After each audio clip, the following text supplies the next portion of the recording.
Mas Sumaya, selamat malam. Malam, Kak. Ini lagi pada PTS-nya udah selesai atau belum? Belum mulai, Kak. Oh, belum mulai, beda-beda ya. Ada yang udah, ada yang belum. Untuk PTS-nya akuntansi ya, apa ada ekonominya? Akuntansi. Akuntansi. Yang lain sama ya? Intan, Kaila, Nadia, sama Sama, Kak. sama ya rata-rata. Oke, hari ini kita akan membahas materi yang menarik sebenarnya, sederhana, yaitu tentang pelaku ekonomi ya. Jadi di beberapa soal UTBK, pelaku ekonomi itu sebenarnya keluarnya kayak kita mengetahui peran-peran masing-masing. Tadi sudah tes ya, saya lihat nilainya memang sih nggak ada yang perfect ya, tapi kalau dari segi teori ini termasuk harusnya lebih tinggi ya, karena hitung-hitungannya tidak ada, nilainya masih ya, paling rendah sih 50-50 ya, 50-50, tapi paling tinggi yang 70% atau 70. Tapi nggak apa-apa, karena seperti biasa mungkin karena materi ini sebenarnya kayak ada jebakan gitu. Misalnya kita harus bisa bedakan mana intensifikasi, ekstensifikasi, kemudian mana juga yang dimaksud input sama dengan output. Itu wajar banget kalau misalnya istilah itu ketuker gitu ya. Kemudian kadang-kadang di beberapa soal UTBK juga R rumah tangga itu kadang-kadang termasuk apa gitu, misalnya gitu, rumah tangga itu rumah tangga produsen atau konsumen. Nah, kata-kata cuma rumah tangga aja. Nah, itu mengacu kepada rumah tangga konsumen. Nah, nama lain dari rumah tangga produsen kadang-kadang firm ya, atau perusahaan gitu disebutnya gitu. Jadi atau firma gitu ya. Maka istilah itu menjadi penting ketika kita jadi terjebak gitu. Ya tadi kembali lagi untuk ekonomi itu ada beberapa istilah yang kita harus simpan keywordnya gitu ya. Misalnya kalau input itu apa ya? Oh, faktor produksi. Output itu apa ya? Oh, barang dan jasa gitu. Kalau misalkan kita ketuker, itu udah agak susah gitu. Tapi rata-rata sih sederhana. Nah, yang sering ketuker lagi pemilik pemilik faktor produksi itu siapa gitu. Sebagian itu menjawab pemilik faktor produksi. Faktor produksi itu kan input. Oh, berarti perusahaan. Karena kan perusahaan yang menghasilkan barang gitu. Berarti dia dong yang punya faktor produksi. Oh, enggak gitu. Jadi yang punya faktor produksi itu sebenarnya konsumen gitu. Kenapa konsumen? Nah, nanti kita akan belajar nih, menarik. Jadi saya pernah cerita bahwa kalau kita mencari pekerjaan, sebenarnya kita bukan meminta untuk bekerja gitu ya. Misalnya saya di Zenius Center, ya saya menawarkan untuk bekerja gitu. Jadi apply, kemudian Zenius Center punya required gitu kan, punya kriteria A, B, C, D, E, bisa ini, bisa itu, maka dia yang meminta, saya yang menawarkan untuk bekerja. Jadi ketika ada orang mencari pekerjaan gitu ya, itu sebenarnya dia menawarkan untuk bekerja di perusahaan tersebut gitu ya.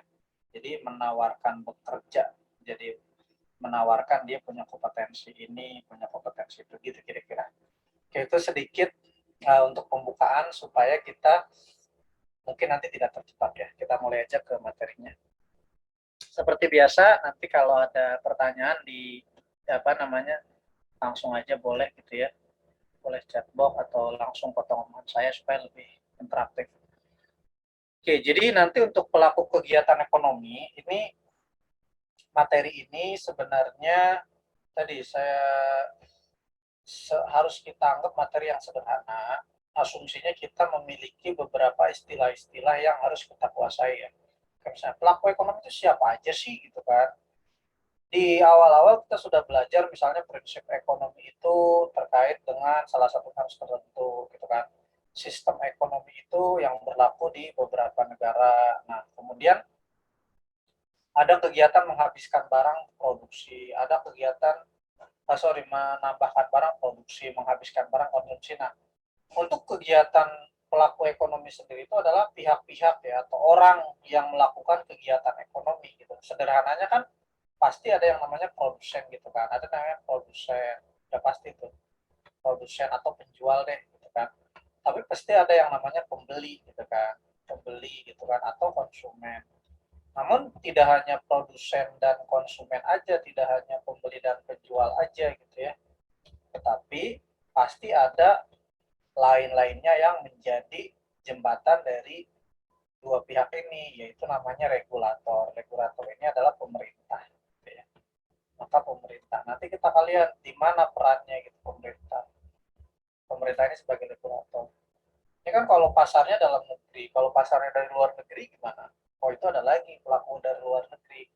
Apalagi sekarang kan kita sudah melihat beberapa produk itu, ya bahkan ada yang bilang Shopee itu juga kebanyakan dari luar negeri bisa gitu pesennya. Untuk yang paling sederhana online, belum yang lainnya. Jadi itu ada lagi satu lagi, yaitu masyarakat luar negeri gitu ya. Masyarakat luar negeri. Nah, jadi 4 pelaku ini kita harus memahami peran masing-masing. Kira-kira seperti itu. Oke, kemudian tadi ya, pelaku ekonomi itu yang pertama rumah tangga konsumen. Nanti nama lain dari rumah tangga konsumen itu ada kata-katanya rumah tangga aja gitu ya. Jadi kalau misalnya ada soal rumah tangga aja, itu mengacu kepada rumah tangga konsumen gitu ya, konsumen. Atau rumah tangga itu ya masyarakat lah, pembeli gitu kan, masyarakat gitu ya. Kemudian rumah tangga produsen nanti bisa nama lainnya adalah perusahaan gitu. Kalau misalnya rumah tangga perusahaan atau perusahaannya gitu ya. Produsen itu perusahaan. Dan rumah tangga pemerintah ya, atau nama lainnya dia sebagai regulator kan. Jadi yang pengatur.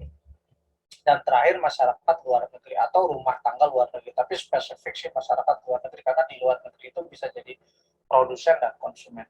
Apa yang bisa kita lakukan dengan luar negeri banyak gitu kan, bisa pasar input, bisa pasar output gitu ya. Sekarang yang dimaksud pasar input gitu ya, yang dimaksud pasar input, jadi ada dua pasar ya yang bisa dilakukan. Yang pertama adalah faktor produksi ini ya, atau produksi ini adalah mengkombinasikan faktor produksi, yaitu ada di pasar input gitu ya. Jadi kita harus kasih, ini adalah pasar input. Jadi kalau ada istilah pasar input itu adalah pasar faktor produksi. Nah, kemudian nanti outputnya apa? Barang dan jasa gitu ya. Misalnya Genius Center ini menjual jasa, tetapi misalnya ada yang menjual produk yang lain dari Genius, misalnya berupa dulu kan ada apa, tutorial gitu kan, atau studi tutorial zaman dulu, itu ada barangnya gitu. Tapi termasuk barang itu jasa juga, jasa di pembelajaran. Kalau misalnya yang menghasilkan barang banyak ya, perusahaan yang menghasilkan barang. Nah, jadi produksi itu adalah menciptakan atau menambah nilai guna. Yang faktor produksinya yang dikomponisikan ada dua. Yang pertama adalah faktor produksi asli dan turunan. Jadi kalau asli adalah yang pertama ada yang disebut dengan tempatnya. Jadi kalau misalnya kita mau membuat perusahaan, yang pertama ada tempatnya. Yang kedua sebenarnya setelah tempat itu ada tenaga kerjanya gitu kira-kira. Jadi ketika tempat sudah ada, tenaga kerja sudah ada, ini bisa running, bisa jalan. Jadi yang tersedia. Jadi artinya yang bisa dilakukan adalah ada tempat dan ada tenaga kerja. Itu faktor produksi asli. Maksudnya tersedia, ya pastilah, pasti kalau tanah di mana aja ada, kita kan di bumi ini ada tanah di mana saja, tapi manusia juga ada. Dari misalnya 7 miliar manusia yang ada di bumi, itu kan nanti kita belajar ada namanya angkatan kerja, ada pengangguran. Angkatan kerja itu umur berapa orang boleh bekerja? Kalau ditanya, oh ada penyalahgunaan gitu anak di bawah umur. Nah, kalau di bawah umur itu umur berapa gitu kan? Ada aturan undang-undangnya ya, umur 16. 16 yang orang-orang boleh bekerja itu ya, 16 sampai umur sekitar 60 ya. Jadi umur itu boleh, itu ada aturannya. Nah, kalau misalnya tanah, ini tempatnya ada orang yang. Kemudian setelah itu turunannya itu adalah faktor tambahannya. Jadi boleh saja setelah tambahan itu kan akhirnya orang yang di sini kan perlu yang namanya modal gitu kan. Modal ini adalah bisa berupa mesin. Kalau di akuntansi kita belajar kan, ketika investasi awal di persamaan dasar bisa saja modal itu uang gitu kan, kas itu sendiri, tapi bisa juga modal itu peralatan yang diinvestasikan oleh pemilik. Nah, setelah modalnya masuk, peralatannya masuk, masih butuh juga yaitu kewirausahaan atau skill atau manajemen memanage gitu. Jadi karena kalau misalnya ada tempatnya, ada orangnya, modalnya sudah ada, tapi tidak ada pengaturan manajemennya, itu juga bisa parah gitu kan. Bisa terjadi inefisiensi. Jadi ini pertambahannya skill atau kewirausahaan. Maka ini menjadi yang disebut dengan faktor turunan modal dan skill ya, skill atau kewirausahaan. Oke, clear ya. Kemudian ada jenis-jenis tahapan produksi gitu ya. Jenis yang pertama primer itu ekstraktif. Kalau ekstraktif ini adalah kegiatan yang mengambil langsung dari alam, ya, langsung dari alam. Jadi ada soal UTBK memancing gitu ya, memancing di laut itu kegiatannya apa? Ekstraktif karena langsung ambil dari alam. Ya. Tapi kalau memancing di empang ya itu adalah agraris. Jadi agraris ini ada pengolahan. Agraris itu lebih spesifik sih ketika perkebunan gitu. Misalnya mengambil pohon ya, kayu dari hutan yang terjadi dalam hutan lindung yang dari alam gitu, tidak oleh manusia, itu ekstraktif. Tapi kalau misalnya mengambil ya kayunya dari perkebunan yang dikelola manusia itu agraris. Jadi yang campur tangan manusia agraris, yang langsung dari alam itu ekstraktif. Yang secara umum ekstraktif itu biasanya apa? Biasanya adalah perusahaan gas, minyak, itu kan langsung dari alam. Dan kalau sekunder industri ya, perdagangan. Kalau tersier ini biasanya barang jasa, artinya tambahan. Kalau yang primer ini ekstraktif, yang langsung dari alam dan agraris. Nah, kemudian ada produksi, ada faktor produksi, ada produktivitas ya. Jadi produktivitas itu kemampuan perusahaan menghasilkan jumlah barang dengan faktor produksi yang tertentu. Jadi nanti dibandingkan gitu. Misalnya faktor produksinya apa gitu. Faktor produksinya berapa, kemudian hasilnya berapa, itu yang disebut produktivitas. Jadi kan dibilang kita harus produktif, kita harus produktivitas, kita harus dengan waktu terbatas hasilnya lebih banyak gitu. Artinya itu faktor produksi dibandingkan dengan ya hasilnya, itu namanya produktivitas. Jadi kan ada yang bilang umur produktif ya, maksudnya masih bekerja, karena setelah pensiun ya kurang produktif gitu. Bahkan ada yang sudah tidak produktif sebelum pensiun, artinya bekerjanya sudah tidak mampu.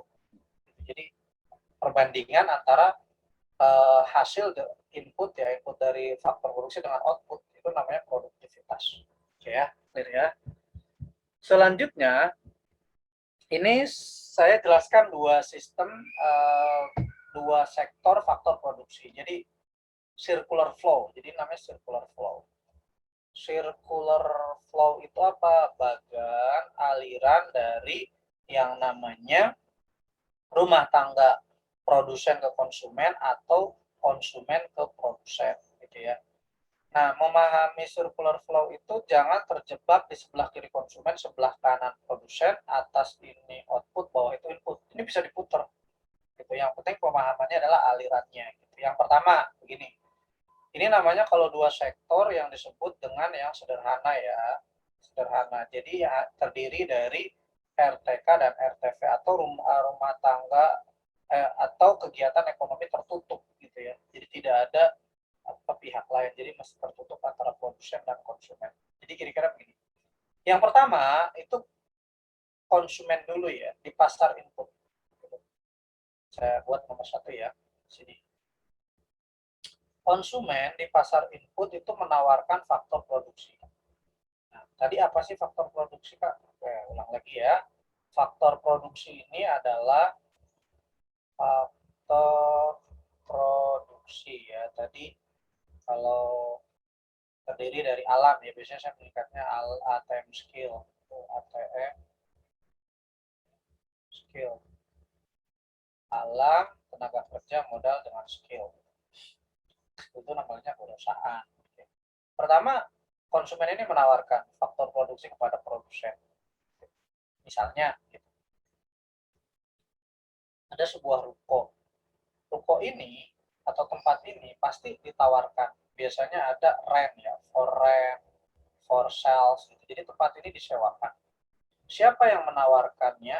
Ya masyarakat sekitar situ atau orang lain yang punya ruko di situ. Tapi itu adalah masyarakat ya. Kalau misalnya dia perusahaan, Kak, ya pada dasarnya dia adalah konsumen gitu ya. Jadi dia masyarakat secara umum yang menawarkan faktor produksi. Yang pertama rent, tempatnya, ya kan, disewakan. Kemudian setelah tempatnya disewa, gitu, otomatis apa? Dia butuh dong tenaga kerja, ya, butuh tenaga kerja kan. Ada lagi masyarakat gitu yang menawarkan untuk bekerja tadi. Genius Center ini kan ada rukonya di Fatmawati ya, menyewa ruko di Fatmawati kantornya, Jakarta Selatan. Nah, kemudian tenaga kerja ya di sana banyak yang bekerja gitu, termasuk saya gitu kan, itu bekerja di Genius Center ini tenaga kerja gitu. Ada apa namanya, kakak admin yang lain, mereka bagian bidang marketing, bidang IT gitu kan, bidang apa namanya SDM yang lainnya. Mereka awalnya melamar ke sini, melamar gitu ke Genius. Nah, kemudian ada modal, pasti Genius Center ini ada orang yang invest modalnya gitu, baik pemiliknya ataupun yang lainnya. Kemudian ada skill ini adalah kewirausahaan, pengelolaan dari alam tenaga kerja, berarti harus ada yang ngelola. Ini ada orangnya. Nah, setelah semua ditawarkan selesai, oke, jadilah di sini Genius Center gitu kan. Nah, Genius Center sudah berdiri nih. Apa yang dilakukan oleh Genius Center? Ya, dia apa namanya, nantinya akan menawarkan produknya kan. Tapi sebelum dia menawarkan produknya, apa yang ditawarkan oleh yang tadi nomor satu ini faktor produksi ini, karena mereka sudah diterima di Genius Center, harus dibayar. Dibayarnya berupa apa? Nah, ini yang kedua ya, aliran yang ini yang kedua. Jadi aliran yang kedua saya kasih tanda warna yang beda. Jadi misalnya apa? Oh ya, ini aliran yang kedua. Ini namanya balas jasa gitu ya. Balas jasa faktor produksi. Jadi uang yang dibayar oleh siapa? Oleh produsen atas ya faktor produksi yang ditawarkan konsumen. Apakah kalau dia alam harus bayar sewa? Genius Center bayar sewa di ruko itu. Kemudian tenaga kerja, saya dan orang yang bekerja di Epsilon tuh, di Genius Center ini harus bayar namanya upah. Saya dibayar. Kemudian yang punya modal harus dapat bunga. Yang punya skill dapat namanya laba alias profit. Gitu. Jadi masing-masing orang sudah punya bagiannya masing-masing. Kalau dia investnya adalah tenaga kerja, upah. Kalau investnya modal, bunga. Kalau dia skill adalah laba. Laba ini adalah selisihnya kan. Jadi semuanya sudah dibayar, nah buat pemilik biasanya laba atau pengelola. Gitu. Oke, Genius Center sudah berdiri gitu kan. Terus apa yang dilakukan? Ya, Genius Center menawarkan produk itu ke masyarakat lagi. Ya, menawarkan produk tersebut ke masyarakat. Itu namanya pasar output nih. Ini tadi nomor 2, ini nomor 3 ya, ini nomor 3. Nomor 3 dia aliran sini, barang dan jasa. Nah, di pasar output ya, nanti kalau dibalik nggak masalah, yang penting pasar output barang dan jasa, menawarkan barang dan jasa. Nah, Genius Center spesifik nawarin jasa bimbingan belajar masuk perguruan tinggi negeri. Kalau yang lainnya, perusahaan yang lainnya menawarkan barang gitu kan. Misalnya perusahaan-perusahaan menawarkan barang, apa barang retail atau produksi yang lainnya. Setelah barang ini dan jasa ditawarkan, apa yang terjadi? Masyarakat membeli barang tersebut atau jasa tersebut. Ini nomor 4. Itu nomor 4 itu apa? Ya, bayar uang untuk membeli barang dan jasa. Siapa? Ya, salah. Ya, di sini, di kelas ini kamu membayar kan? Jadi kamu membayar uang untuk membeli jasa yang dibayarkan, yang ditawarkan oleh Genius Center. Begitu. Jadi alirannya kamu membayar. Jadi saya dibayar gitu atas jasa yang ditawarkan. Kamu membayar atas jasa yang dari Genius tawarkan, yaitu bimbingan belajar di sini. Jadi kamu membayar uang untuk jasa yang ditawarkan. Kira-kira seperti itu. Kalau bentuknya berbeda, bisa ditukar konsumen produsen kiri atau kanan, outputnya di bawah input di atas bisa. Nanti kita coba ya. Maksudnya kita memahami circular flow-nya. Oke, clear ya? Ini enak banget ini asli. Jadi kita memahami ceritanya faktor produksi ini siapa, produsen siapa, konsumen siapa. Oke, clear. Sekarang kalau udah pemerintah gimana, Kak? Kan pemerintah bagiannya di mana? Oke, kita lihat ya. Kalau misalnya ada pemerintah, jadi tadi yang pertama faktor produksinya ditawarkan yang namanya faktor produksi input ini dari konsumen ke produsen. Sini sudah selesai, ada barangnya ke sini sudah selesai gitu kan. Nah, kemudian pemerintah hadir gitu. Yang pertama, apapun yang mengarah ke pemerintah itu pajak. Saya ulangi, baik produsen dan konsumen itu membayar pajak. Sederhananya begini. Kalau kita makan ya di beberapa restoran yang sudah franchise atau bahkan lokal udah kena pajak ya 10%. Ya. Itu misalnya kita di AW, KFC atau bahkan yang tradisional apa Padang sederhana kan udah kena pajak tuh. Karena dulu itu ide warteg aja kena pajak nih, karena bisa jadi kalau suatu saat itu omsetnya udah besar dan itu dibidik gitu kan. Jadi kita konsumen bayar pajak, saya kerja bayar pajak. Kemudian pemilik dari produsen juga dia bayar pajak, jadi restorannya bayar pajak. Jadi siapa saja baik konsumen dan produsen bayar pajak. Yang punya mobil bayar pajak, gitu. Penjual mobilnya bayar pajak. Gitu kan. Nah, kemudian apa yang pemerintah berikan kepada konsumen itu bisa fasilitas publik dan subsidi, bangun jalan raya, gitu kan, kemudian jembatan dan lain-lain. Apa yang pemerintah berikan kepada produsen selain fasilitas publik juga dia subsidi gitu. Biasanya diberikan subsidi, sekarang banyak nih ya lagi COVID misalnya, pemerintah memberikan subsidi kepada beberapa rumah sakit ataupun alat-alat medis itu, tunjangan uang untuk para nakes gitu kan, karena memang ini lagi COVID, mereka bekerja overtime lah, waktunya luar biasa, akhirnya mereka dikasih tambahan uang gitu selain gaji dia. Nah, ini diberikan kepada namanya produsen dan konsumen. Nah, sedangkan apapun di pasar output, pemerintah juga bisa melakukan yang namanya kerjasama gitu ya di pasar untuk barang dan jasa gitu kan, di pasar output dan menghasilkan uang yang kita kenal dengan BUMN kan, Badan Usaha Milik Negara. Jadi negara juga bisa melakukan kegiatan-kegiatan produksi gitu yang nanti pasti kalau jual faktor produksi ya dapat uang gitu kan, jual barang dan jasa juga dapat uang. Oke ya, clear ya. Misalnya BUMN itu kan ada yang menjual jasa, Garuda gitu kan. Kalau menjual barang kan Pertamina menjual bensin ya. Oke, selanjutnya kalau 4 sektor, kalau 4 sektor sebenarnya itu terkait dengan yang namanya masyarakat luar negeri. Jadi rumah tangga konsumen tadi mengarahkan di pasar input itu mengarahkan yang namanya faktor produksi ke sini ya. Udah jadi di perusahaan ini dibahas, ini pemerintah gitu tadi memberikan pajak, ngasih subsidi, pelayanan publik dan lain-lain. Nah, apa yang dilakukan dengan luar negeri? Nah, luar negeri sama. Apapun yang mengarah ke luar negeri itu namanya ekspor.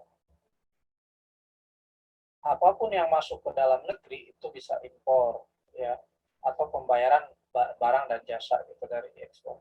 Artinya faktor produksi ini bisa, misalnya kita batu bara atau minyak atau tenaga kerja itu sendiri kan kita bisa ya melakukan tukar menukar tenaga kerja ahli. Bahkan pemain sepak bola aja kan biasanya dari luar negeri banyak nih, dari pelatih dari luar negeri. Orang Indonesia juga sekarang bisa bermain sepak bola di Eropa gitu kan, di Asia gitu dan beberapa negara yang lainnya. Nah, sama.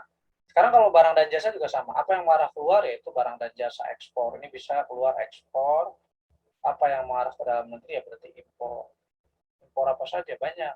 Yang di kalau ekspor Indonesia kan sebagian besar kan biasanya dari pertanian gitu kan, dan apa namanya produksi-produksi yang lainnya, kelapa sawit gitu dan seterusnya. Oke, clear ya. Selanjutnya, nah ini peran masing-masing ya. Jadi yang pertama, rumah tangga konsumen itu ngapain sih Kak? Gitu. Kayak rumah tangga konsumen itu yang pertama, dialah yang menyediakan faktor produksi, ya. Menyediakan faktor produksi, ya, bukan membeli. Nama lainnya misalnya apa? Menjual faktor produksi. Tadi saya menawarkan bekerja, ya, di Epsilon, di Zenius Center, saya menawarkan bekerja di Zenius Center, dan yang lainnya juga sama menawarkan bekerja. Kemudian konsumen juga apa? Mengkonsumsi barang dan jasa, dia yang membeli gitu. Jadi kalau menjualnya faktor produksi, membelinya barang dan jasa. Saya membeli produk, kemudian kamu juga membeli produk. Nah, yang terakhir pasti bayar pajak ya, bayar pajak. Nah, apa yang dilakukan oleh konsumen? Kebalikannya, konsumen adalah yang menggunakan faktor produksi atau membeli faktor produksi atau mengkombinasikan juga bisa. Mengkombinasikan faktor produksi. Kemudian memproduksi barang dan jasa atau menawarkan.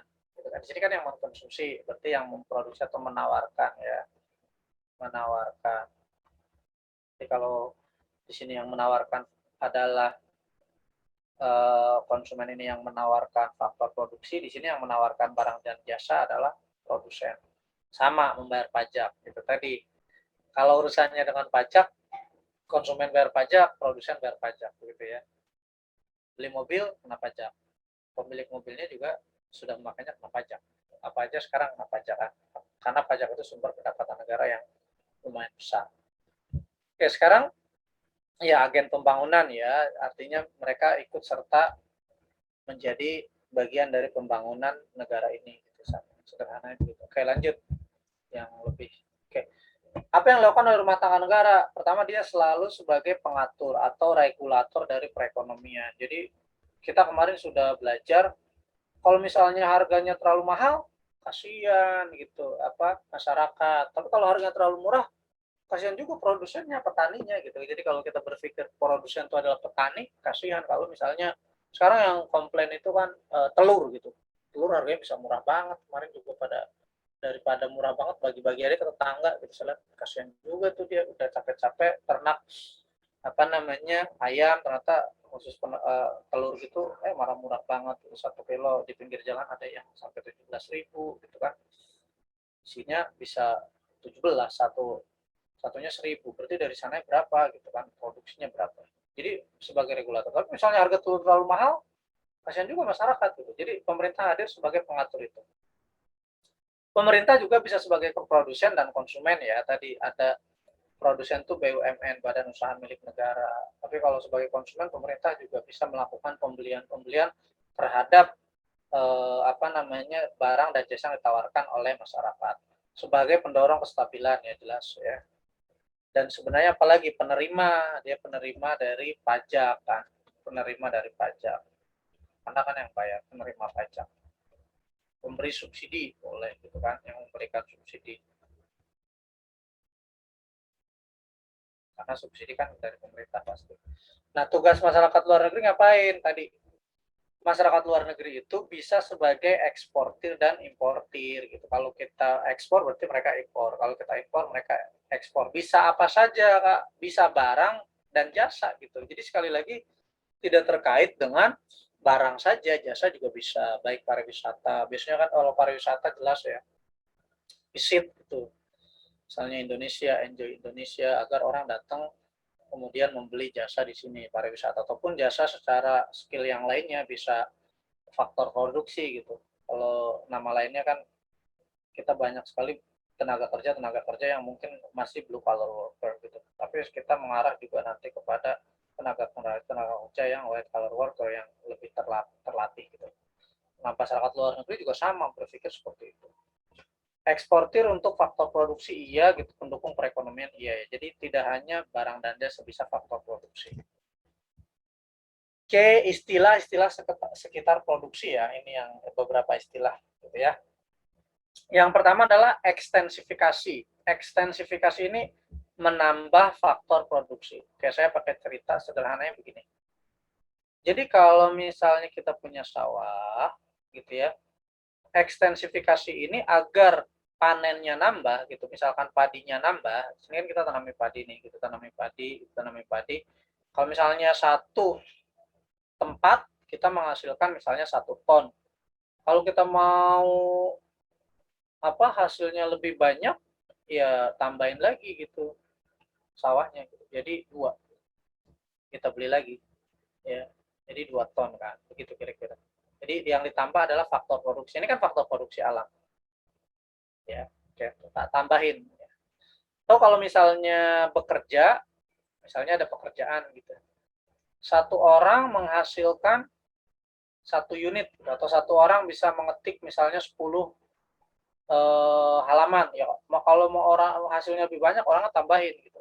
Jadi itu namanya ekstensifikasi. Kayak kita kerja kelompok lah. Ini kita lagi deadline banget nih, ngetik sendiri nggak mungkin, ya berdua gitu. Kalau orang tambahin, jadi hasilnya makin banyak. Ya, itu adalah ekstensifikasi, menambah faktor produksi. Tapi ada loh yang namanya intensifikasi. Intensifikasi ini adalah, ya, kata kuncinya adalah meningkatkan mutu, ya, tanpa menambah faktor produksi. Kalau ini menambah, kalau ini tanpa menambah gitu. Caranya gimana? Kalau sawah nggak usah nambah, nggak usah beli sawahnya gitu. Sawahnya nggak usah nambah, tapi ini pakai bibit unggul gitu. Jadi yang tadinya satu pohon ini gitu, satu dahan ini ada misalnya 7 tangkai, tambahin lagi gitu. Atau satu tangkai ini bisa sekian butir, padinya tambahin lagi pakai bibit unggul gitu. Jadi akhirnya makin banyak, nggak usah beli sawahnya lagi gitu. Sama kalau orangnya ini misalnya satu, kita nggak usah meng-hire orang lagi nih, kasih aja dia pelatihan gitu. Misalnya dia tadi ngetik 1 jam bisa 10 halaman, ya gimana caranya dia 1 jam bisa 15 halaman, dikasih latihan. Maka ada pelatihan-pelatihan atau training-training bagi tenaga kerja agar produktivitasnya meningkat, agar skill dia nambah gitu, kemampuannya gitu. Jadi itu namanya intensifikasi ya, tanpa menambah faktor produksi. Kemudian ada diversifikasi, itu namanya penganekaragaman gitu ya. Misalnya kalau di sawah ini di sekitar kita menanam padi, kemudian di sekitarnya ditanamin palawija ya. Jadi sekitar sini ada palawija. Jadi ketika tanam padinya Pak ini adalah panen, maka di sini misalnya ada jagung, ada di sekitar ya, sekitarnya itu, dan yang lainnya juga panen gitu kan. Misalnya kacang-kacangan atau tumbuhan yang lainnya yang sifatnya menambah, tidak hanya dia panen padi tapi panen yang lainnya gitu ya. Jadi kalau penganekaragaman ini di perusahaan banyak banget ya dilakukan, seperti misalnya taksi Bluebird itu yang kita tahu ya udah gitu Bluebird aja, tapi ternyata taksi itu ada juga sekarang gitu, dia Silverbird gitu yang makin mewah, ada lagi gitu kan menggunakan beberapa mobil-mobil mewah gitu. Ada lagi yang pariwisata Big Bird gitu dan seterusnya, tapi itu masih satu perusahaan gitu ya taksi. Atau penganekaragaman yang jelas misalnya ya mie aja dulu, ya tahu ini kita misalnya Indomie rasanya cuma ayam bawang, sekarang macam-macam gitu rasanya ya. Jadi penganekaragaman produksi itu bisa dari jenisnya ataupun yang lainnya yang sifatnya dia tambahan gitu. Kalau Gojek aja kita tahunya misalnya awal-awal, waduh Gojek itu cuma nganterin, ternyata macam-macam, ada GoFood, ada GoMesh, macam-macam gitu, itu penganekaragaman produksi, GoClean dan seterusnya. Jadi itu diversifikasi yang dilakukan oleh perusahaan. Kemudian ada lagi rasionalisasi. Kalau rasionalisasi lebih kepada efisiensi ya.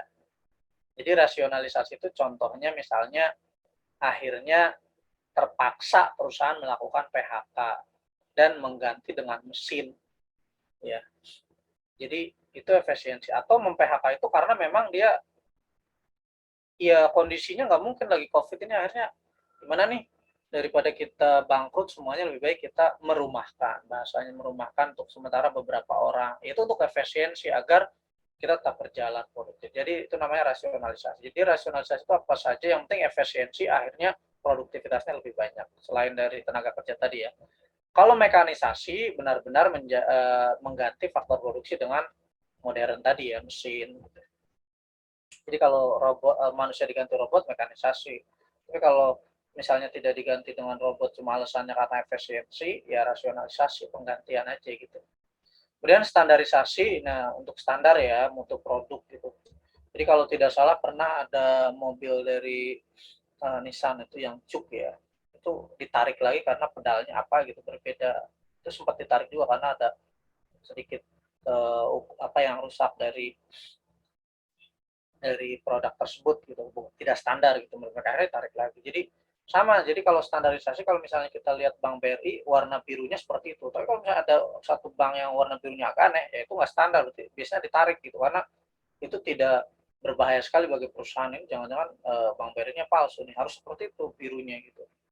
Spesialisasi ini pembagian kerja ya, dry man on dry class ya, menempatkan pada posisi yang benar. Jadi spesialisasi gitu, pengkhususan. Kalau di perusahaan tuh Anda bisa apa nih gitu, saya multitasking buat bisa apa aja, tapi suatu saat akhirnya dia fokus misalnya di akuntan tapi spesifik kepada apa sales, penjualan atau pajak dan seterusnya. Kalau rehabilitasi ya mengganti faktor produksi yang rusak dengan yang baru gitu. Rehabilitasi ya, rehabilitasi istilah secara umum lah, penggantian ya, rehabilitasi. Oke, ini clear untuk istilah-istilah dari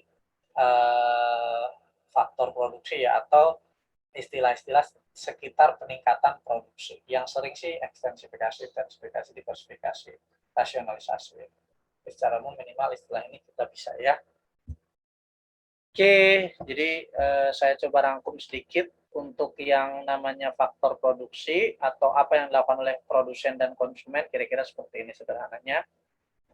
Yang pertama, jangan dilihat input dan outputnya di atas atau di bawah. Saya akan buat yang terbalik ya. Yang pertama, misalnya di sini rumah tangga produsen. Kemudian di sebelah kanan adalah rumah tangga konsumen. Jadi, yang pertama adalah cari dia di pasar inputnya dulu. Misalnya input ya, bisa nanti soalnya bisa berubah-ubah di inputnya di atas atau di bawah, nggak masalah, yang penting alirannya. Atau ini faktor produksi. Jadi aliran yang ada kaitan dengan input itu adalah aliran yang disebut dengan aliran faktor produksi. Kalau misalnya tidak ada tulisan inputnya, lihat di gambarnya itu dia faktor produksi atau barang dan jasa.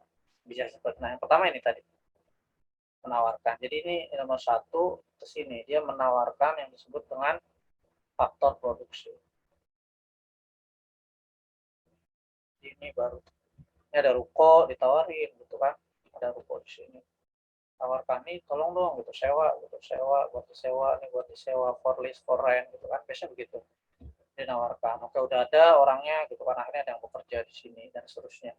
Jadi menawarkan faktor produksi. Habis itu apa yang ditawarkan oleh faktor produksi harus dibayar oleh yang namanya produsen ini. Nah, kira-kira begitu. Produsen. Ini namanya balas jasa. Balas jasa faktor produksi atau uang yang dibayar oleh siapa? Oleh yang namanya produsen kepada siapa? Kepada konsumen.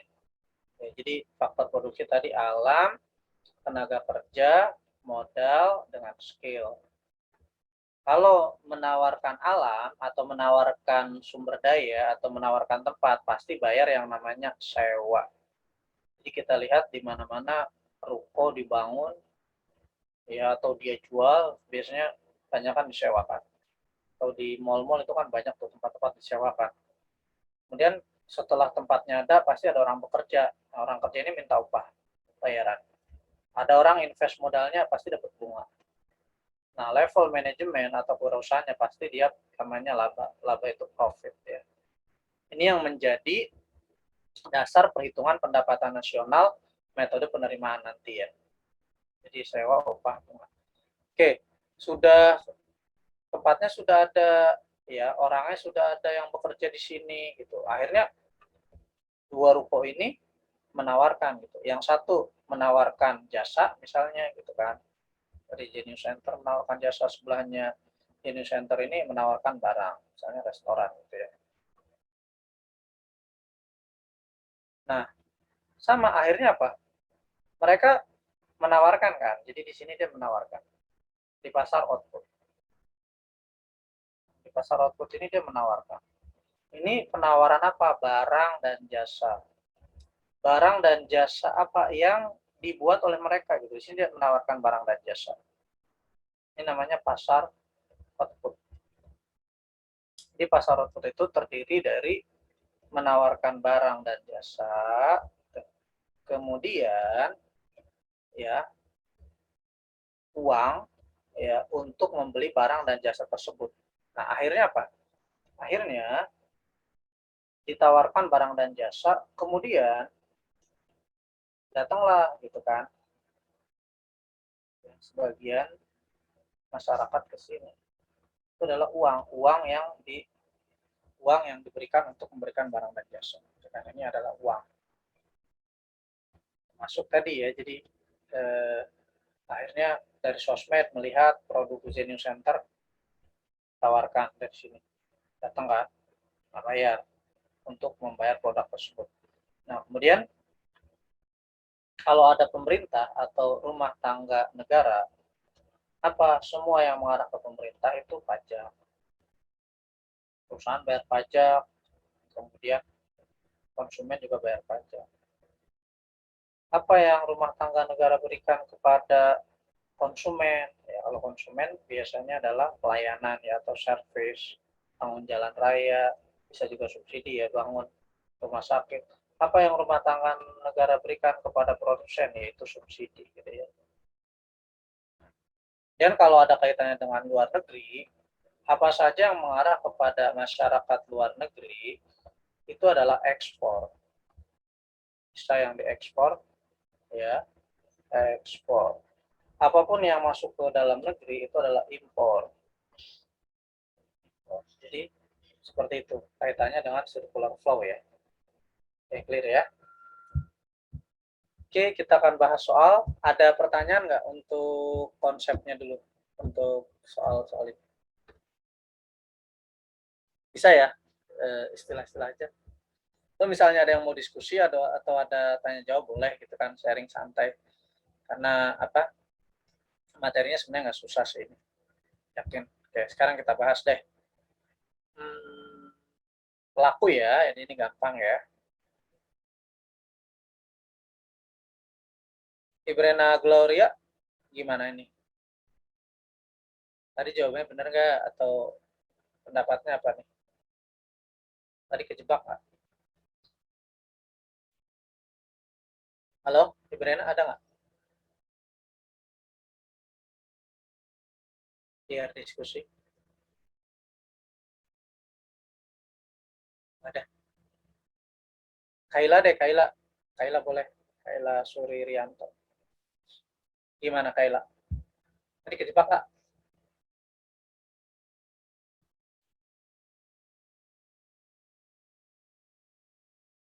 Oke ya. So, ini terlalu sederhana soalnya nih. Kita cek ya. Jadi di bawah ini termasuk pelaku kegiatan ekonomi. Tadi kalau pelaku kegiatan ekonomi, itu mic-nya nyala nggak Kaila? Masih mute tuh. Iya Kak. Ya, tadi kejebak nggak? Tadi hampir kejebak, tapi pas akhir udah ganti jawaban. Iya, oke. Oke ya, berarti ngerti ya, pelaku ekonomi itu yang bukan tuh adalah distributor ya. Distributor ini bukan pelaku ekonomi. Tapi dia sebenarnya rantai, ya kan? Rantai penyambung dari rumah tangga produsen kepada rumah tangga konsumen. Rumah tangga konsumen gitu ya. Kak, berarti masyarakat luar negeri itu sama kayak konsumen ya, Kak? Evelyn, iya betul, bisa jadi konsumen, bisa jadi produsen. Artinya masyarakat luar negeri itu, kalau disebut masyarakat, kalau di Indonesia di dalam negerinya kan masyarakat adalah konsumen ya. Tapi sebenarnya masyarakat juga bisa dia berubah menjadi seorang produsen kalau memang dia akhirnya membuat sebuah pabrik atau perusahaan. Kira-kira begitu. Nah, sama dengan masyarakat luar negeri ya, Evelyn. Oke, Kak. Terima kasih banyak, Kak. Betul ya, maksudnya begitu. Jadi, nah kalau dari rumah tangga produsen konsumen, nah disinilah ada namanya distributor. Gitu. Biasanya distributor ini yang memberikan ya distribusi lah ini biasanya kita produksi gitu kan, produksi nanti ada distribusi gitu, distribusi ada konsumsi kan begitu. Jadi produsen ya produksi, distributor distribusi, konsumen ya konsumsi, kira-kira begitu. Jadi dia bukan termasuk bagian dari pelaku ekonomi, tapi kan dia ikut ini Kak, di dalam ekonomi iya, tapi dia bukan bagian dari pelakunya. Jadi kayak penambah rantai makanan gitu, yang mendistribusikan dari produsen ke konsumen. Ya clear ya, ini harusnya sih banyak kan benar. Oke, kita diskusi lagi. Oke, selanjutnya Evelyn. Ini Evelyn tadi gimana jawabannya? Tadi hampir mau jawab masyarakat luar negeri, karena kayak seingat saya tuh distributor itu termasuk ke dalam pelaku kegiatan ekonomi. Tapi pas saya perhatiin lagi, kayaknya masyarakat luar negeri itu bisa jadi, itu yang kakak bilang tadi, bisa jadi konsumen, bisa jadi produsen juga, gitu Kak. Iya, iya betul. Oke, ini saya salah, ini saya cek dulu nomor 2, sorry, ini nih, saya salah, nah harusnya, bentar, sorry. Oke, jadi Ini yang tadi nih, yang pengguna faktor produksi asli ini nih yang menarik nih, kita diskusi dulu. Jadi Evelyn tadi ke Kopasnya salah. Jadi untuk yang soal ini saya ganti ya. Oke, oke sebentar. Di sini nomor 1. Oke ini nih. Jadi ya, untuk cek dulu nih, saya biar nanti ada coret-coretan hasilnya lebih enak dari. Oke, nah, udah terlihat ya. Ini Evelyn tadi gimana ini nomor 2? Saya jawab yang B. Oke, kejebak ya? Iya, soalnya kan dia faktor asli, Iya, itu produk asli. banyak yang kejebak ya. Kayak begini, ini memang pasti banyak yang kejebak. Contoh kegiatan produksi yang menggunakan faktor produksi asli. Nah, asli itu artinya tadi ya, faktor produksi asli itu sebenarnya kan ada alam itu sendiri dan ada tenaga kerja kan. Tenaga kerja. Nah, maksudnya ini gimana gitu. Ini produksi.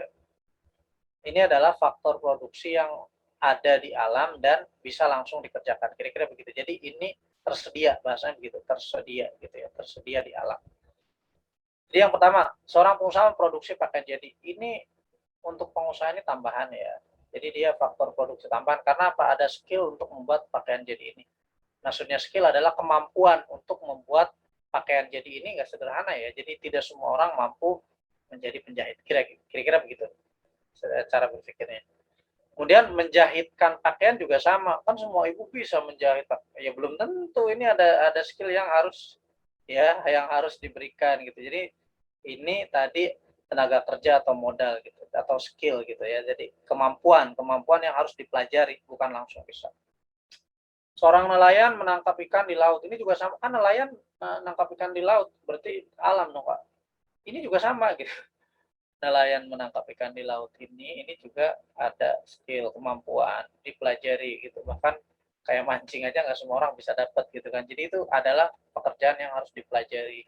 Itu adalah bukan faktor produksi asli. Kemudian seorang pekerja pabrik menghasilkan sama tadi ya, untuk dia 100 pasang dalam sehari ini, itu dia perlu latihan. Bahkan kalau dinaikin diintensifikasi kan, akhirnya dia latihan lagi supaya sehari misalkan sampai 120. Ini juga salah karena harus ada skill yang dipelajari. Nah, satu-satunya yang berupa faktor produksi asli gitu ya, tenaga kerja dan alam ini yang bisa langsung tanpa dipelajari adalah anak yang mengambil buah mangga dari pohonnya. Ini kan juga ini Pak, nggak semua anak bisa ngambil. Tapi pada dasarnya semua anak kecil itu bisa, atau siapapun itu mengambil buah mangga dari pohonnya itu sederhana, apalagi misalnya pohonnya itu pendek gitu, nggak usah naik, jadi tinggal memetik aja. Untuk memetik buah itu pekerjaan yang bisa dilakukan oleh semuanya. Jadi begitu cara berpikirnya. Jadi faktor produksi asli itu faktor produksi yang tersedia dan bisa langsung tanpa harus dipelajari. Kira-kira kalau ini semua harus dipelajari dulu, itu ada pekerjaan tambahannya gitu. Jadi kata kuncinya yang tersedia yang bisa langsung dikerjakan. Nah, jawabannya nggak apa-apa yang banyak kejebak ya, karena memang tadi ini mungkin agak susah, tapi sekarang udah ngerti ya. Oke ya, kita lanjut. Atau ada diskusi dulu nih, ada yang diskusi nggak? Misalnya, kalau menurut saya sih jawabannya DK gitu, misalnya. Tapi selain Evelyn tadi, kayak ibu menjahitkan baju untuk anaknya tadi, kan secara umum ibu itu bisa menjahitkan baju enggak semua gitu kan. Kemarin juga ada yang suka dicandain kan, buka satu buah aja katanya nggak bisa gitu kan, nggak salah satu buah-buahan kan, itu jadi viral di netizen kan, walaupun dia udah punya anak gitu. Jadi menjahit baju itu nggak sederhana gitu, ada latihannya gitu, nggak semua bisa. Oke, untuk nomor 3, Intan, gimana nih Intan? Diskusi dulu kita. Tadi kejebak nggak atau jawaban kamu apa? Enggak, jawaban saya juga akak.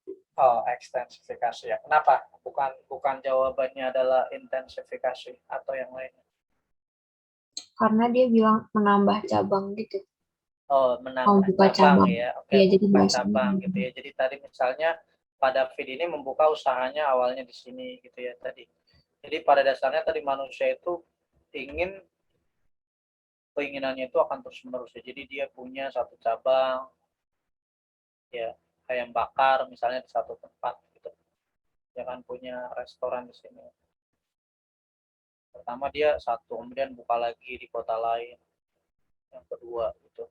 Buka lagi yang ketiga gitu. Buka lagi yang ketiga udah satu pulau luar pulau. Buka lagi di luar negeri gitu. Banyak tuh yang akhirnya keempat di luar negeri dan seterusnya. Nah, kalau tempatnya ditambahin itu namanya ekstensifikasi. Tapi kalau satu restoran ini akhirnya pekerjaannya dibuat sedemikian rupa untuk menghasilkan lebih banyak produknya, itu namanya intensifikasi. Nah, kalau diversifikasi ini tadi ya, intensifikasi ini tanpa menambah faktor produksi. Jadi faktor produksi. Nah, kalau diversifikasi ini penganekaragaman. Jadi misalnya pada feed ini usahanya tadi awalnya dia cuma jasa gitu ya.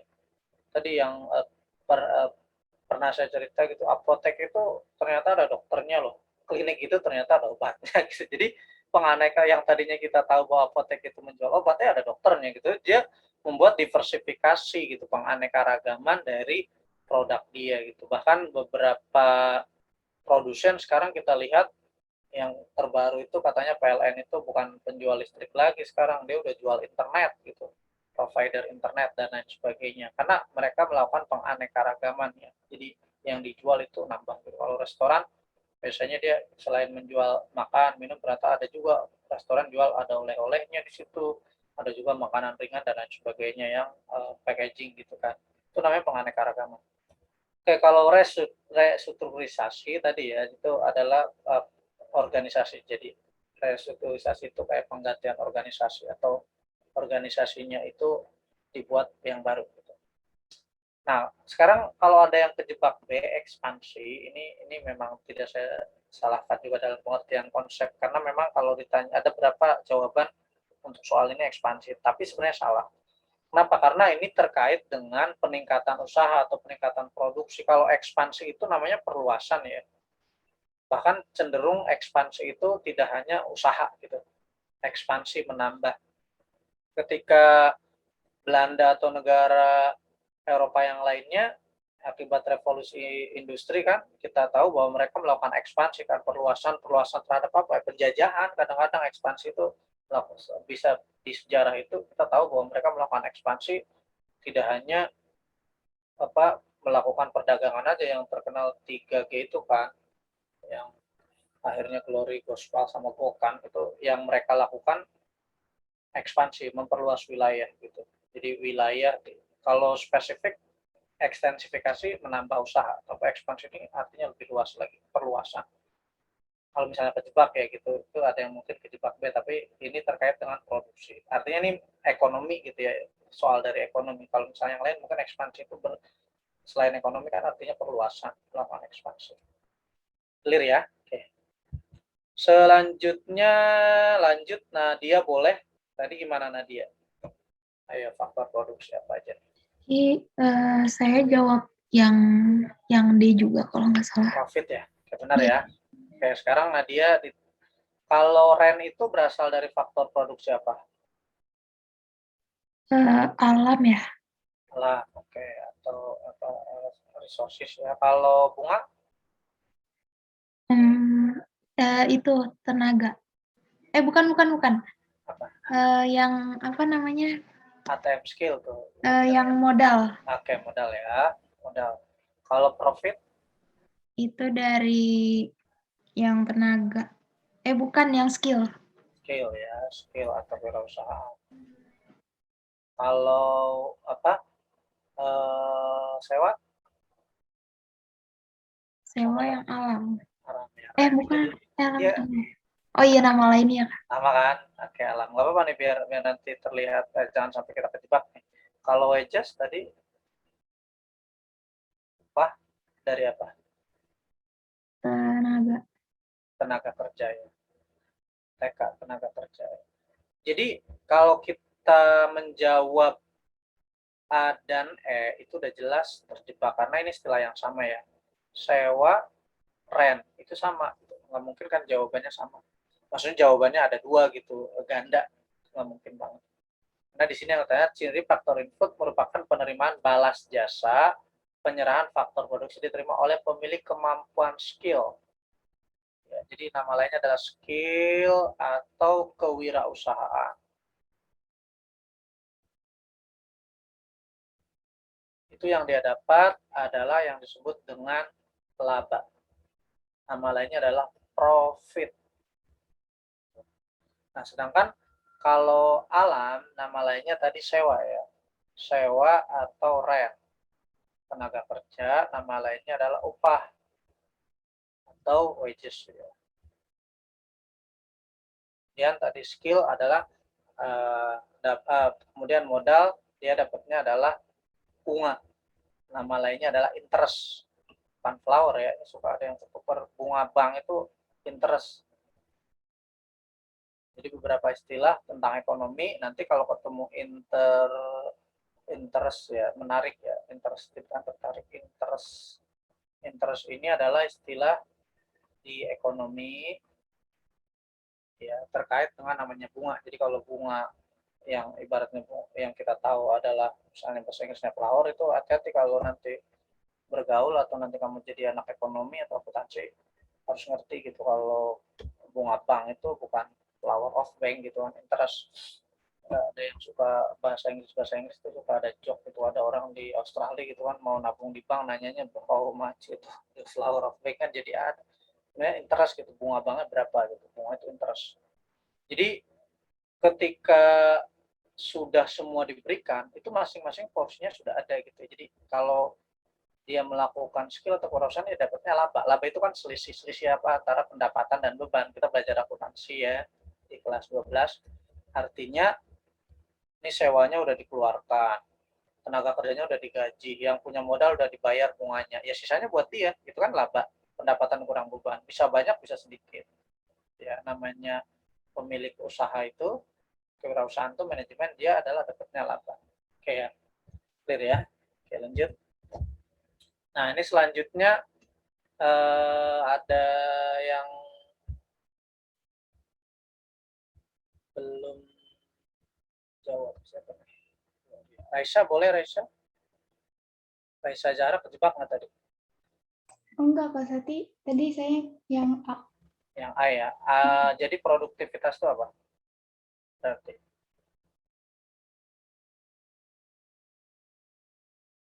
produktivitas itu ya output dan input, jadi dibandingkan. Makanya kok ketika orang bilang ini jam-jam produktif nih gitu, jam kerja atau usia-usia produktif, atau dibandingkan antara input dan output gitu. Dengan waktu yang sama ya kan, inputnya berapa nih gitu, outputnya berapa, ya kita dibandingkan gitu input dan output. Ada orang yang inputnya sama tapi outputnya bisa berbeda. Inilah yang dicari di perusahaan. Bahkan ide itu dicari di perusahaan. Jadi Anda bisa, saya punya ide seperti ini gitu. Ada yang bilang tuh, salah satu YouTuber, kalau Anda punya ide jangan ceritakan ke orang. Ya, kenapa? Oh itu ide saya tuh. Pas udah jadi ya ide kan tidak ada hak cipta, tidak ada, ya sampai jadi selesai baru gitu kan ditayangkan. Akhirnya orang punya ide yang sama gitu ya, nggak apa-apa. Kalau misalnya kamu jadi YouTuber itu mungkin ada berapa nih anak milenial kan harus apa kontennya kan, kalau misalkan sama ya tapi tetap ada bedanya, diferensiasi, apalagi kalau baru banget gitu, 1000 subscriber sama 4000 jam tayang itu udah bisa dimonetize ya, lumayan dapat uang. Intinya dengan jam yang sama inputnya tapi outputnya bisa berbeda gitu, dia punya akhirnya kan perlu orang untuk merekam dan lain sebagainya. Itu adalah produktivitas ya. Jadi bagaimana bisa menghasilkan yang lebih banyak dengan input yang ya bisa sama bisa berbeda tapi dibandingkan gitu. Nah kalau efisiensi lebih kepada penghematan ya, penghematan. Efektif ini ya sama dengan efisiensi sih, waktu kinerja bukan ya. kualitas juga bukan. Jadi produktivitas itu membandingkan antara input dengan output. Oke, lanjut. Nomor 6, apa namanya, yang mau coba lagi siapa? Made mau coba? Made Prabu nih, benar nggak tadi? Atau peran masing-masing mau dicoba? Ya, halo Kak. Iya, gimana? Tadi sempat kejebak atau Oh, aku tadi gak ngisi tes ya Kak. oh nggak ngisi? Oke ya. Iya. Sekarang untuk pelaku ekonomi gitu ya, yang paling sederhana itu berarti 2 ya untuk Made ya. Nah, besok ikut nggak apa-apa nih biar lebih enak. Oke, jadi kalau pemerintah tugasnya apa, Made? Pemerintah itu ini bukan Kak, mengatur. Mengatur, betul. Ya. Kalau rumah tangga itu apa tugasnya konsumen? Ada yang memproduksi, ada yang mengkonsumsi Kak. Nah, kalau memproduksinya apa? Kalau Rumah tangga produsen. nggak, kalau konsumen itu tugasnya memproduksi apa? Oh, Atau membuat apa? Atau menawarkan apa? kalau konsumen. Nah, menawarkan, kalau misalnya kita menawarkan kerja itu namanya apa? Oh, tenaga kerja Kak. Iya, tenaga kerja. Ya. Menawarkan faktor produksi ya. Ya, Jadi, faktor. tapi rumah tangga konsumen juga membeli gitu ya. Tadi membeli barang dan jasa, atau mengkonsumsi boleh. Membeli barang dan jasa gitu ya. Jadi ini harus kita pahami, siapa yang beli, siapa yang jual gitu. Rumah tangga konsumen. Ya kira-kira itu ya, Made dan lainnya. Sekarang kita cek ini 2. Kalau sederhana itu berarti 2. Circular flow-nya 2. Antara siapa dan siapa ya cukup 2. Produsen dan konsumen. Ada rumah tangga produsen, ada rumah tangga konsumen. Tugasnya ngapain tadi? Kalau yang namanya produsen, ya produsen itu saya ganti katanya ya. Yang pertama dia yang membeli faktor produksi alias mengkombinasikan. Nah, kalau di rumah tangga konsumen dialah yang menjual gitu. Menjual faktor produksi. Faktor produksi. Kemudian kalau di rumah tangga produsen dia yang menjual atau memproduksi. Menjual apa? Barang dan jasa gitu. Atau menawarkan. Nah, kalau di rumah tangga konsumen sama-sama yang membeli ya, membeli barang dan jasa gitu. Biar nggak ketukar ya, sama-sama menjual, sama-sama membeli barang dan jasa. Oke, kira-kira begitu. Kemudian rumah tangga produsen bayar pajak. Iya, tadi kita makan itu bayar pajak gitu kan. Kemudian konsumen juga sama gitu. Konsumen tadi makan bayar pajak, tempat yang ini juga kena pajak juga. Jadi semuanya itu dua-duanya bayar pajak. Jadi kalau pertanyaannya pelaku ekonomi yang bayar pajak siapa? Semuanya. Bahkan masyarakat luar negeri juga sama bayar pajak. Hati-hati kalau beli barang dari luar negeri, kemudian ditanya ini belum termasuk pajak atau udah gitu. Bahkan ada berapa ya, maaf ya, black market itu mereka bahkan nggak kena pajak dan murah banget itu. Rame sempet salah satu selebritis tuh, dia mobilnya murah banget, itu black market tuh. Kalau mobil yang mahal itu pajaknya bisa 100 juta, 100% dari, jadi misalnya kita beli mobilnya 1 miliar, untuk sampai pembiayaannya dan pajak bisa jadi 2 miliar. Karena memang untuk barang-barang tertentu pajaknya bisa nyampe 75% sampai 100% ya. Jadi pajak itu diterapkan kepada rumah tangga produsen dan konsumen. Maka kalau yang masih sederhana, IRP ini nama lain dari rumah tangga produsen itu adalah perusahaan ya. Jadi perusahaan aja. Nama lain dari rumah tangga konsumen itu adalah rumah tangga aja. Jadi kalau istilah rumah tangga aja itu mengacu kepada konsumen. Untuk biar lebih mudah. Oke, clear ya. Terima kasih untuk Made dan lainnya. Oke, selanjutnya untuk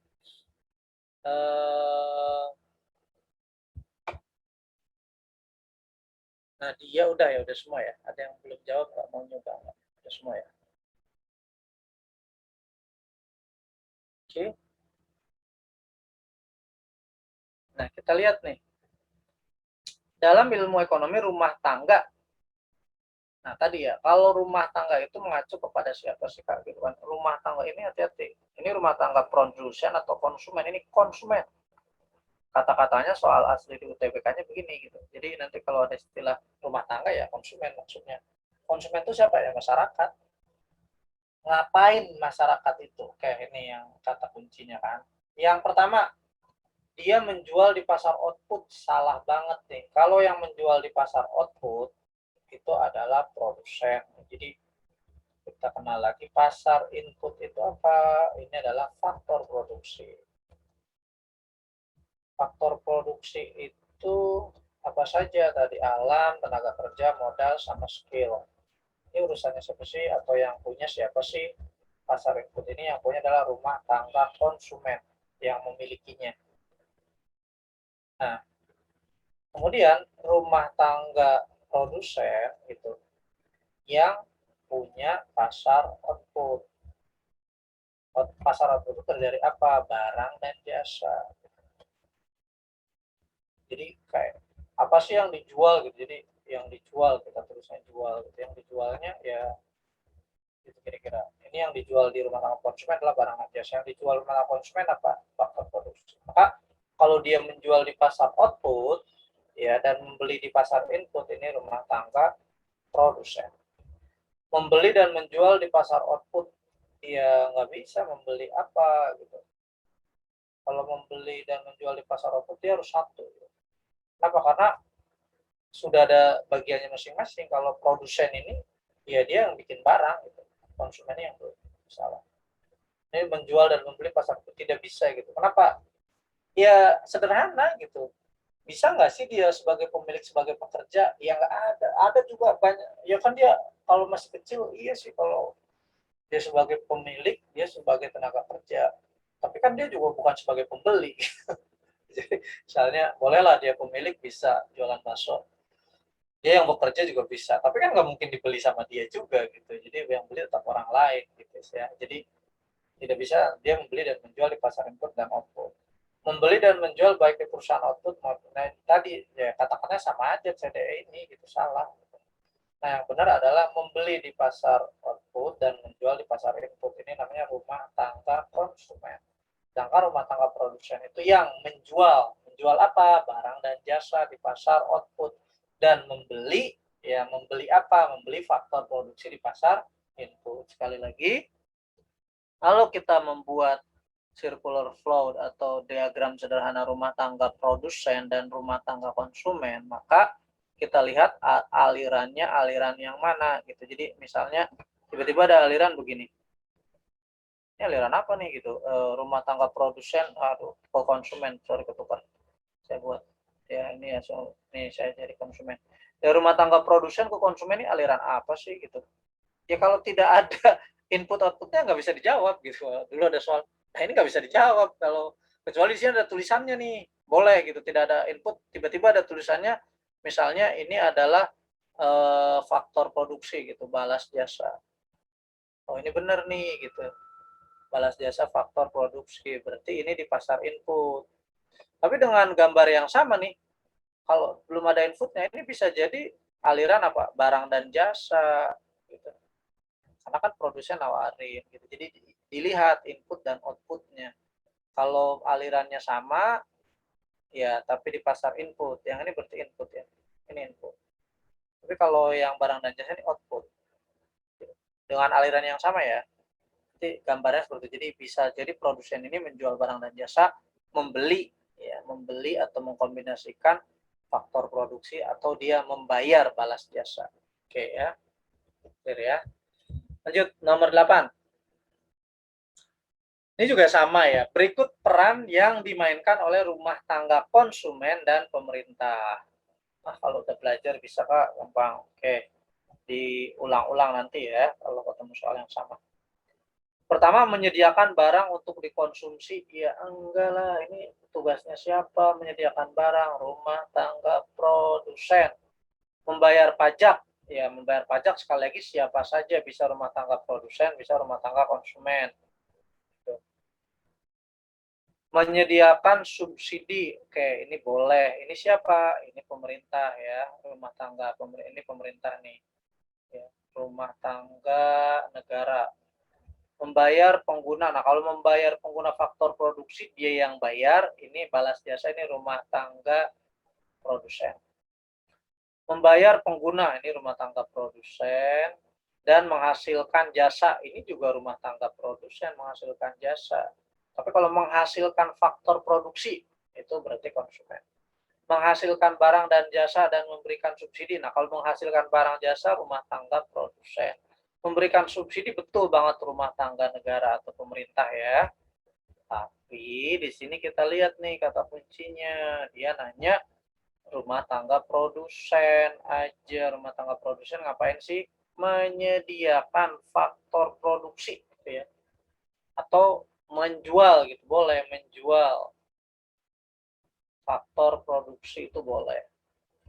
Terus selain menjual faktor produksi ngapain lagi gitu ya? Ya membeli gitu, membeli barang dan jasa. Beli barang dan jasa. Barang dan jasa gitu ya. Terus memberikan subsidi, yes. Ini siapa? Ini tugasnya pemerintah gitu. Pemerintah selain memberikan subsidi ngapain aja? Ya memberikan pelayanan. Kemudian ngapain lagi?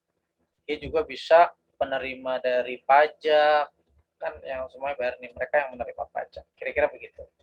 Jadi pemerintah tugasnya untuk memberikan pelayanan dan sebagai penerima dari pajak. Oke, clear? Coba selanjutnya ya. Nah, ini walaupun kelihatannya soalnya panjang, susah, cuma kalau sudah tahu banget yang namanya circular flow dan tugas masing-masing, jelas ya. Oke, saya bahas. Rumah tangga memperoleh uang dengan menjual, ya rumah tangga ini menjual di faktor produksi. Kemudian ya di pasar faktor produksi menggunakan uang tersebut untuk membeli, iya betul banget yang A. Jadi kalau yang B rumah tangga produsen, rumah tangga atau spesifik ya, ini adalah konsumen, memperoleh uang dari menjual faktor produksi. Ya ini benar, dan menggunakan uang tersebut untuk membeli barang dan jasa di perusahaan. Ya tapi ini ada faktornya gitu, di pasar market salah, ini adalah pasar input salah ya. Kalau mau membeli barang dan jasa itu pasar output, salahnya di sini aja nih. Perusahaan membeli barang dan jasa dari perusahaan lain, bila mana berganti membeli, ya enggak lah.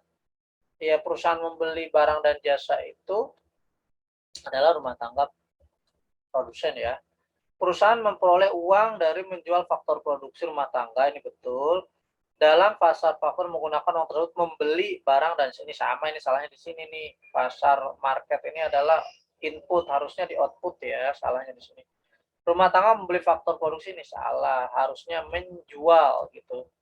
Menjual faktor produksi dan menggunakan memproduksi barang di mana dijual ada rumah tangga lain. Jadi sekali lagi kalau tugas masing-masing itu sudah jelas, tugas rumah tangga konsumen atau rumah tangga aja yang pertama adalah dialah yang menyediakan atau ya menjual faktor produksi. Gitu ya. Kemudian setelah faktor produksinya jadi, setelah perusahaan ini jadi, rumah tangga produsennya jadi, akhirnya apa? Yang membeli. Membeli apa? Ya membeli barang dan jasa yang ditawarkan.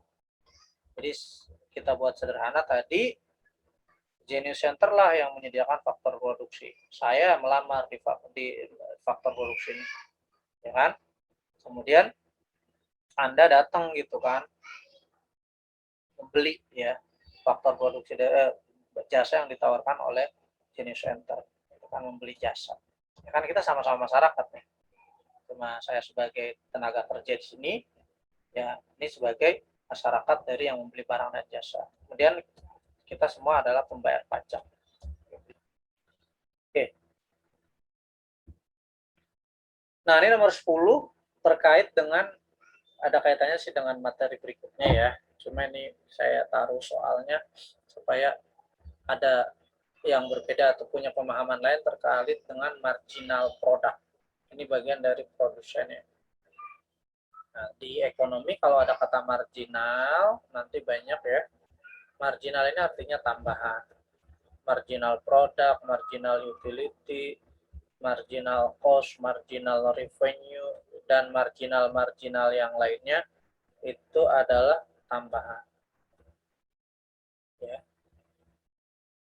Ada marginal propensity gitu, MPS, ada marginal propensity to save, dan seterusnya. Jadi kira-kira begini, kalau tenaga kerjanya satu, ini modalnya sama ya, anggaplah peralatannya sama. Hasilnya yang pertama adalah 12. Ya. Marginal produknya ini tambahannya ya. Jadi kalau misalnya dari sini 0 gitu, awalnya 12 gitu, kita tambahannya nih, misalnya 0 ya, ini tambahannya jadi 5. Ini tambahannya berarti 7 ya. Ini pindah ke sini gitu. Jadi 8. Nah, 32 ke tambahannya gitu. Ini adalah 6. Ini tambahannya jadi 2. Makin lama makin sedikit. Ini malah jadi minus gitu ya. Minus 1. Jadi produksi itu bentuknya begitu ya. Jadi nanti ada menurun. Kenapa? Karena dia nanti akan mencari yang paling efisien, paling tinggi gitu. Jadi kalau kira-kira kalau misalnya kita kerja kelompok, sederhanakan, di kelompok berapa yang biasanya kita itu paling bagus gitu. Misalnya tiga orang itu hasilnya malah maksimal banget, bisa selesai tepat waktu. Tapi kalau orang 10, waduh, kerja kelompok 10 ini malah hasilnya nggak banyak gitu. Harusnya misalnya 10 paper, yang enggak gitu, belum tentu. Yang namanya kerja kelompok, apakah 2 orang kelompok, 3 orang kelompok, 5 orang kelompok, 10 orang pun kelompok. Nah, yang mana yang paling efisien itu biasanya nanti di perusahaan juga ada gitu, pada tahapan berapa. Setelah itu dia akan turun gitu. Nah, ini sama kalau orangnya ternyata banyak gitu kan, pada saat berapa yang paling tinggi di sini nih. Ya pada saat tenaga kerjanya adalah 4 orang, ini hasilnya tambahan produknya yang paling tinggi. Setelah itu turun gitu. Artinya ketika orang udah 5, ya udah mulai nambah-nambah pekerjaan lain selain bekerja tadi, nggak produktif lah. 6 makin nggak produktif, 7 wah makin rame nih. Udah 7 orang ini ibaratnya udah nggak efisien lagi, udah banyak yang terbuang gitu, malah sampai minus tuh tambahannya. Jadi yang tadinya 40 malah hasilnya 39. Kalau dia nanya yang di 5 aja, ya kita lihat nih, kalau dia nanya yang di 5 aja, tambahannya berapa gitu kan. Ini kan 5. Tambahannya tadi dari 32 ke 38 ya, 6. Kira-kira begitu cara membacanya. Ini untuk tabel ya. Cara membacanya seperti itu. Oke, selanjutnya saya ada soal tambahan sedikit supaya kita selalu saya kasih soal tambahan supaya ada ini ya, ada diferensiasi gitu. Jadi kalau ini kan udah ada jawabannya nih, terus tadi kita jawab ada kuncinya. Sekarang tadi kita harus belajar diferensiasi atau intensifikasi, meningkatkan kemampuan kamu ya, tidak harus di jam yang sama tapi di jam yang berbeda gitu kan, dengan soal yang berbeda. Dan kamu harus meningkat hasilnya gitu. Tadi kan ada kuncinya. Nah, sekarang siapa yang mau jawab gitu. Faktor produksi yang bukan merupakan hasil rekayasa manusia, yang bukan ya. Open mic atau dari chat juga boleh.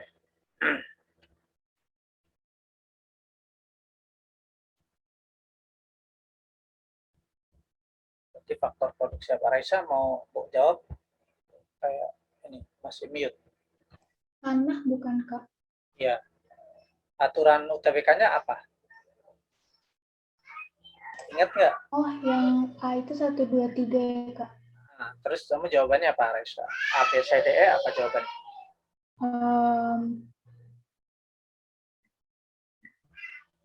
Bukan. Apa kira-kira?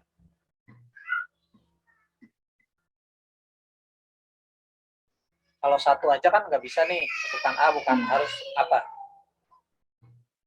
1, 2, 3 atau 1, 3 atau 1, 2, 3, 4?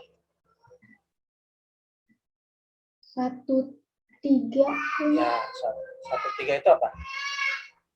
tanah sama tenaga kerja. Iya, itu apa jawabannya kalau 1, 3? A, B, C, D, E? Yang C ya Kak? Ya, saya gitu maksudnya. Jadi harus sudah sering latihan ya, karena aturan UTBK itu yang keluar bentuknya seperti ini. Yang sebab akibat sudah tidak keluar lagi jenisnya. Jadi saya coba yang paling update.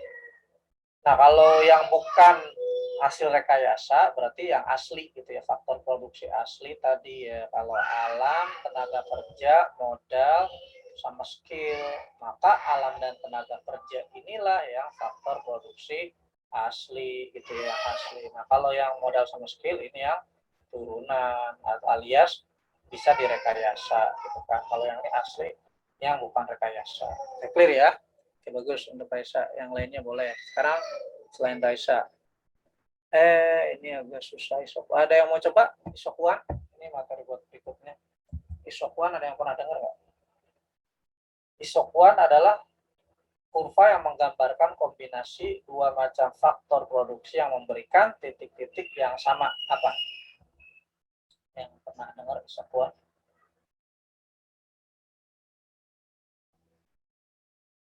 Saya mau jawab lagi. Yang lain siapa? Belum pernah dengar, Kak. Oh, belum ya. Ini ada ya nanti dari berikutnya ya.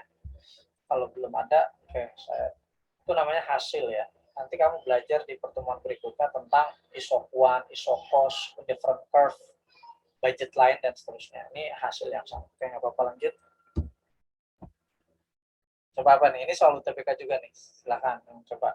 Tenaga kerja dan sumber daya alam disebut faktor produksi primer. Karena apa? Gitu kan. Ini soal, katanya seperti ini soal UTBK redaksinya. Kira-kira apa? Sumber daya alam ya, tenaga kerja ini kan faktor produksi asli, itu disebut primer. Kenapa disebut primer gitu kan? Tadi sempat saya singgung tuh di awal. Kenapa? Yang C bukan, Kak? Dia. Oke. Nggak tahu juga sih, Kak. Itu memang beberapa jawaban banyak yang ke situ ya. Tapi bukan berarti dia bukan yang tidak bisa tergantikan, bukan. Tetapi input yang selalu tersedia. Nggak apa-apa, terima kasih Nadia. Jadi begini, saya juga awal-awal gitu, saya lihat di beberapa literatur, itu juga banyak yang jawab ini nih.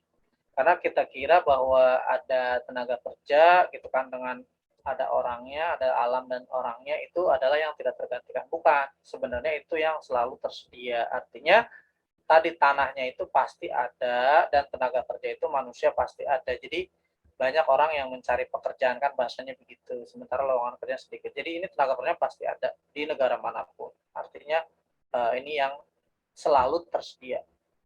Bukan yang input yang tidak tergantikan, bukan gitu. Jadi kalau manusia bisa digantikan mesin, yes bisa. Alam ya nggak bisa, tapi kan bisa Pak, luar angkasa ya bisa. Suatu saat ada bisnis di Mars gitu kan lagi dibangun. Artinya untuk tenaga kerja ini bukan berarti dia tidak bisa digantikan, tapi adalah input yang selalu tersedia karena jumlahnya banyak gitu ya. Manusia sampai 7 miliar di muka bumi dan untuk tenaga kerja melimpah di mana-mana. Bahkan orang malah kekurangan tenaga kerja. Oke, clear ya deh. Oke, lanjut. Coba ini apa? Ngulang aja siapa juga. Di bawah ini termasuk faktor kategori faktor produksi. Lagi biar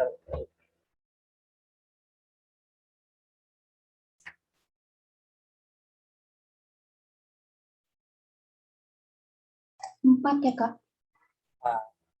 oke, tenaga kerja. Kalau bahan mentah bisa nggak disebut faktor produksi? Itu termasuk ke alam kan? Iya betul. Maksudnya kalau 4 betul harus dicurigai nomor 2 gitu. Kalau dia betul berarti kan bisa. Jadi jawabannya apa? Yang D ya? 2 dan 4 ya. Maksudnya dia bisa kan jadi iya. bahan mentah itu bagian dari alam gitu maksudnya. Jadi apa jawabannya? 2 dan 4 apa? Siapa yang bisa bantu? D. Kalau D kan 4 aja. Kalau 2 dan 4 jawabannya apa? Oh iya. 2 dan 4 itu C ya. Tadi 2 dan 4 tadi siapa yang jawab? Tadi yang atas salah dong. 1 dan 3 ya. Ini tadi kan 1 2 3 A, 1 3 ini B, sorry ini. Jadi kan B ya kan. Nah, kalau 2 4 C itu ya. Kalau 4 saja D benar semua E. Coba ini menantang nih. Kayak tadi yang mengambil mangga, memetik mangga, apa nih kira-kira? Pernyataan berikut yang tidak termasuk faktor produksi, kira-kira apa? Ini menantang soalnya. Sebuah bulldozer yang dimiliki perusahaan, uang senilai 2 miliar dalam tabungan suatu perusahaan, pekerja suatu perusahaan, gedung pabrik dan perlengkapan, alat transportasi dan komputer yang tidak termasuk faktor produksi. Oke, siapa yang menjawab?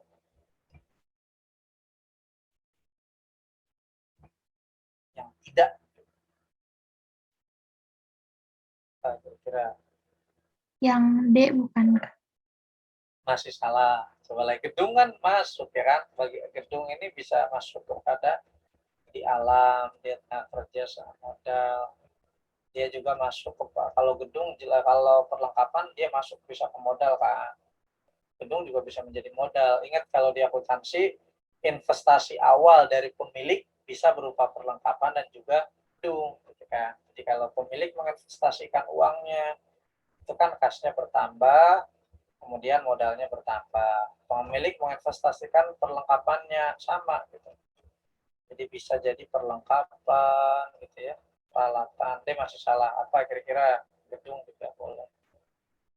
Yang mau jawab apa kira-kira? Lihat ada satu yang kata kuncinya di situ, sebenarnya dia kelihatannya faktor politik, sebenarnya bukan gitu, karena letaknya bukan di situ. Ada yang mau jawaban lain selain D? Atau yang B, Kak?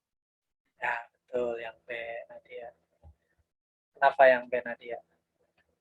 Tadi itu kan kayak mikirnya tadi tabungan, terus Ya. kayak itu termasuk dalam kayak pendapatannya mungkin. Iya betul. Jadi kalau uang gitu ya, uang kas itu yang jadi faktor produksi adalah uang yang sudah digunakan untuk perusahaan. Jadi ingat kalau di akuntansi pun sama ya.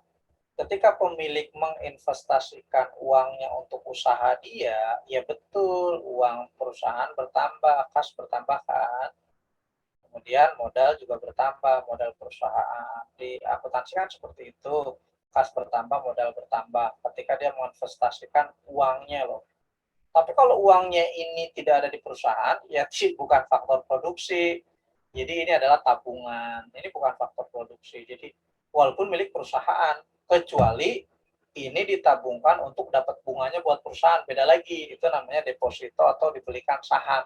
Nanti kan dia tetap dapat namanya bunga selain modal. Tapi di sini dia menabungkan uang gitu. Jadi 2 miliar ini adalah tabungan suatu perusahaan, tabungan aja. Tapi di sini kalau tabungan itu bukan berupa investasi ya.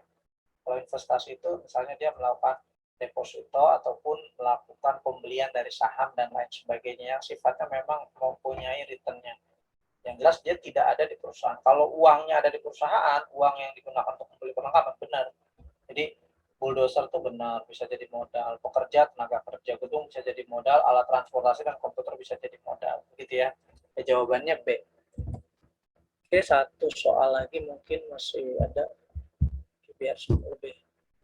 Kurva indiferensi. Ini pertemuan berikutnya ya. Coba saya. Kurva indiferensi adalah buat pertemuan berikutnya yang tadi. Jadi ini kurva dari konsumen yang mengkombinasikan ya mengkonsumsi dua macam faktor produksi ini jawabannya. Jadi ada nanti kurva indifferent, isokos, isokwan gitu. Di pertemuan berikutnya tapi terkait masih konsumen dan produsen ya. Ini adalah konsumsi dua macam barang sama tingkat kepuasannya 2 dan 4C.